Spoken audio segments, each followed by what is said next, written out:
할렐루야, 예수님의 사랑으로 성도 여러분을 사랑합니다. 얼마 전 서점에 갔습니다. 새로 나온 신간이며 눈길을 끄는 책들을 보던 중에 제 시선을 사로잡는 책들을 보았습니다. 바로 작가한 이어른 교수의 책들이었죠. 그것도 요즘 쓴 책이 아니라 그가 한참 정력적으로 집필활동을 하던 30대, 40대에 쓴 공전의 베스트셀러인 흙속의 저 바람속에와 축소지향의 일본인이었습니다. 저 20대 시절 이 책들을 보다가 충격과 함께 감명을 받았습니다. 이렇게 글을 쓸 수도 있구나. 작가의 해박한 지식과 통찰력에 감동을 했죠. 흙속의 저 바람속에가 한국인을 놀라게 했다면 축소지향의 일본인은 일본의 지성들을 놀라게 했습니다. 자신들보다 더 자신들을 잘 아는 한국 사람이 있다는 것에 놀란 것이죠. 그 책은 일본에서도 베스트셀러가 되었습니다. 대단한 이어령 교수가 아닐 수 없습니다.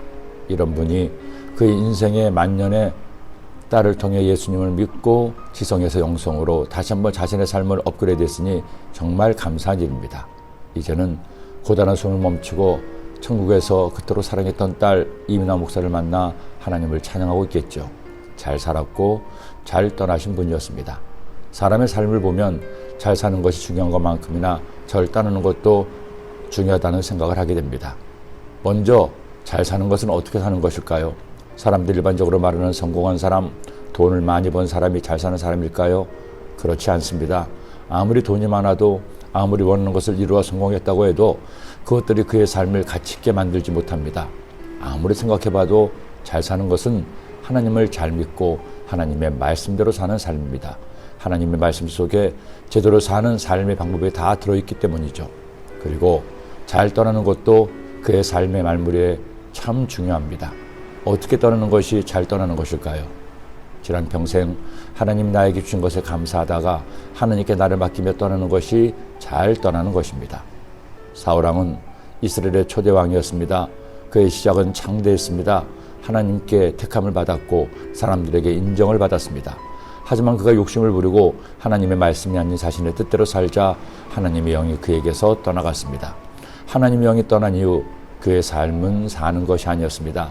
악신에 사로잡혀 미친 모습으로 살았습니다. 그리고 마침내 그는 최후를 맞이했습니다.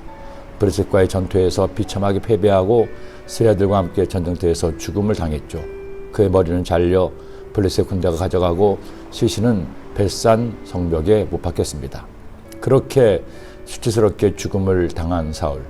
다행히 사울에게 은혜를 입은 길란 야베스 주민들이 사울과 아들들의 시신을 가져다가 장례를 치러줍니다. 그렇게 사울의 파란만장한 인생은 비극으로 끝났습니다. 여러분, 어떻게 사는 것이 잘 사는 것일까요? 사실은 편안한 죽음을 맞을 수 있는 것이 가장 잘 사는 것입니다. 며칠 전 제 어머니의 일주기 추모 예배를 가족들과 함께 드렸습니다. 하나님이 정해주신 90년을 잘 사시고 잘 떠나신 어머니였습니다. 장례를 치를 때는 황망해서 미처 생각하지 못하는 마지막 에피소드가 있었습니다. 몸이 불편하셔서 병원에 입원하신 어머니의 병사가 심상치 않은 것 같아 어머니를 찾아뵈었죠. 코로나로 인해 면회마저도 어려운 시기였지만 약 2시간을 어머니 등을 쓸어드리며 어머니의 말씀을 들었습니다. 그런데 그 2시간 동안 저를 보시며 하시는 말씀은 감사가 전부였습니다. 가족들 이름을 일일이 불러가며 목사님 누구 때문에 감사했습니다. 누구 때문에도 감사했습니다. 목사님 때문에 내내 감사했습니다. 저 역시 일일이 그렇다고 정말 감사하다고 모든 것이 다 감사하다고 동감하며 등을 쓸어드렸습니다. 그렇게 2시간을 보내고 다음날 새벽 예배를 위해 집에 가서 잠을 청하려는데 가족에게서 연락이 왔습니다.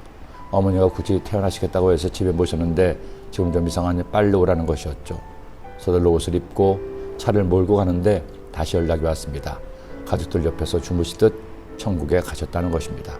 집에 도착하니 어머니는 소녀처럼 수줍은 모습으로 그렇게 떠나셨습니다. 생명 있는 모든 것은 시작과 함께 끝이 있습니다. 어떤 생명도 영원할 수 없습니다. 그러나 그리스도인의 죽음은 끝이 아닙니다. 새로운 시작입니다. 내가 원하는 것은 아니었지만 하나님은 나에게 생명을 주셔서 한평생 소풍 같은 날들을 선물하셨습니다. 우리 이 세상 소풍 끝나는 날 시인의 말처럼 주님 앞에 가서 감사했다고 즐거웠다고 고백하는 여러분이 되시기를 기도합니다. 기도드립니다. 하나님 아버지, 사울은 끝내 비참한 죽음을 맞았습니다. 그러나 우리 모든 성도님들 구하는 달리 고귀한 마지막을 맞을 수 있게 하시고 아니 살아있는 평생에 언제 주님 배워도 부끄럽지 않도록 살아가는 저희들의 삶이 되게 하여 주옵소서. 예수님의 이름으로 기도드립니다. 아멘.